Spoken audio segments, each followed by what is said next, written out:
हम लोग environment start कर रहे हैं, ठीक है। सो ये एनवायरनमेंट का फर्स्ट पार्ट है, स्टार्ट करते हैं। क्वेश्चन नंबर 1 है, अपने ही वातावरण में एक जैव समुदाय जैसे तालाब, महासागर, वन, यहाँ तक कि एक जल जीवशाला भी को क्या कहा जाता है, ठीक है। ऑप्शन में है जियोम मतलब बायोम, बी है समुदाय, सी है अजैव वातावरण, डी है पारिस्थितिकी तंत्र, ठीक है। तो इसमें सब कुछ आता है, जैव समुदाय आता है जैसे तालाब, महासागर, वन, ठीक है। तो ये किस में आएगा, ऑप्शन नंबर डी, ठीक है, पारिस्थितिकी तंत्र। ओके, पारिस्थितिकी तंत्र प्रकृति की क्रियात्मक इकाई है, इसके भीतर सभी जैविक समुदाय आते हैं, ठीक है। मतलब जो भी एक दूसरे से क्रिया करेंगे, जैव अजैव सभी घटक उसमें आएंगे, ठीक है, और वो एक साथ कार्य करेंगे।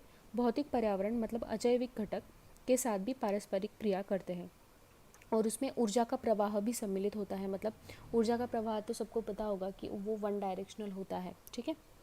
पारिस्थितिक तंत्र की स्थिरता पारिस्थितिकीय निकेत पर निर्भर रहती है, मतलब नीश पर निर्भर रहती है। मतलब ह्यूमंस को उनको रहने के लिए कैसा एनवायरनमेंट चाहिए, तो वो डिपेंड करता है कि वो इसमें उस वातावरण में कितना ज़्यादा सर्वाइव कर पाए, ठीक है।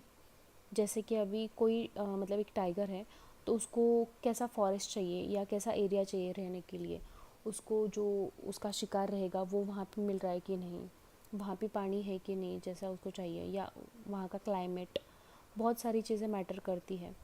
तो हर एक स्पीसीज़ का जो नीश रहता है वो अलग अलग रहता है, ठीक है। उसका आवाज़ सेम रह सकता है बट नीश अलग अलग होता है हर एक का, ठीक है। फिर है जियोम मतलब बायोम, पृथ्वी पर पेड़ पौधे तथा जीव जंतुओं सहित सभी प्रमुख पारिस्थितिकी तंत्र बायोम कहलाते हैं। मतलब बायोम पौधे और प्राणियों का एक समूह भी बोल सकते हैं, ठीक है। और बड़े भौगोलिक क्षेत्र में वो पाए जाते हैं।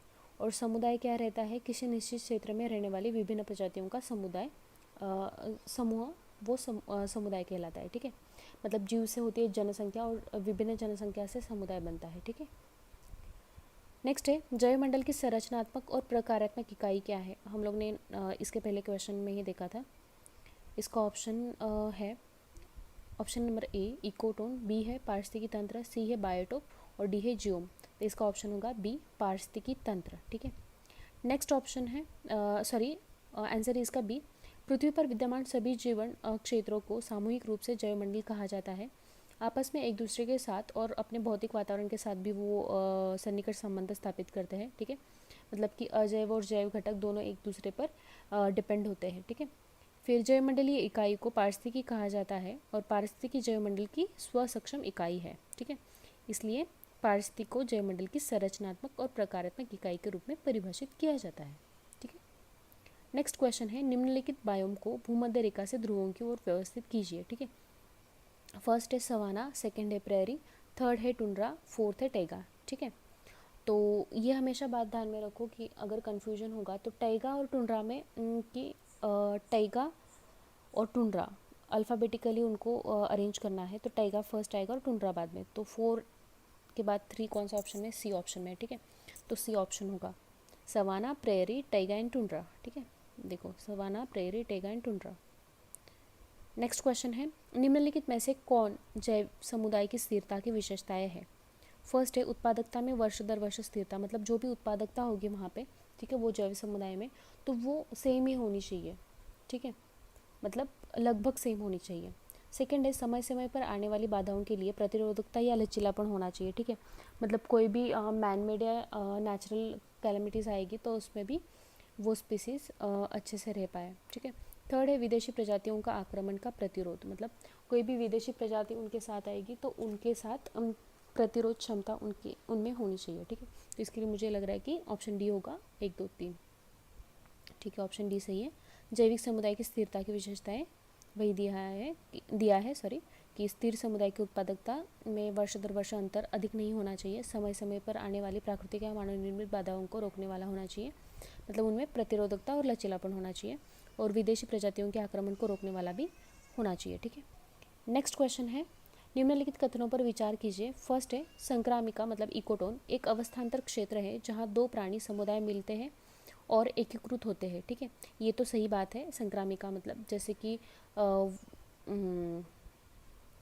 भूमि पारितंत्र और पानी जब एक साथ मिलेगा या जहाँ पे एस्चुरी होगी तो वहाँ पे जो तैयार होता है संक्रामिक मतलब क्षेत्र, उसको संक्रामिका बोलते हैं, ठीक है। तो वहाँ पे दोनों समुदाय दोनों जगह के समुदाय पाए जाते हैं, ठीक है, एक ही जगह पे। सेकंड है, संक्रामिका हमेशा एक चौड़ा क्षेत्र होता है। ये तो सही नहीं है क्योंकि वो चौड़ा भी रहता है और संक्रा भी रहता है, ठीक है। छोटा, छोटे से बड़ा कितना भी हो सकता है। थर्ड है, इकोक्लाइन एक पारितंत्र से दूसरे पारितंत्र में क्रमिक स्थापन है और दोनों के बीच कोई स्पष्ट सीमा नहीं होती है, ठीक है। तो ये भी बात सही है। तो मुझे ऐसे लग रहा है ऑप्शन नंबर 1 एंड 3 होगा, ठीक है। तो सी ऑप्शन होगा, ठीक है।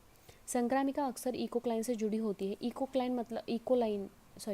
मतलब क्या, जहाँ पे एक पर्यावरण दूसरे पर्यावरण मतलब एक समुदाय दूसरे समुदाय से भिन्न होता है या एक पारिस्थितिक तंत्र दूसरे पारिस्थितिक तंत्र से अलग होता है, उसको बोलते हैं इकोलाइन, वो रहती है, ठीक है। तो जिसका अर्थ है भौतिक स्थापन क्षेत्र। कई बार इकोक्लाइन और संक्रामिका अर्थात इकोटोन में अंतर स्पष्ट नहीं हो पाता है।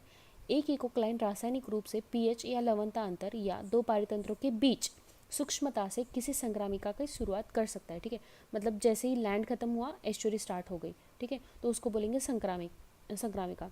तो वो इजीली समझ में नहीं आती क्योंकि वो एक दूसरे में मिले हुए रहते हैं, जहाँ पे संक्रामिका होगी, ठीक है, जहाँ पे इकोक्लाइन होगा।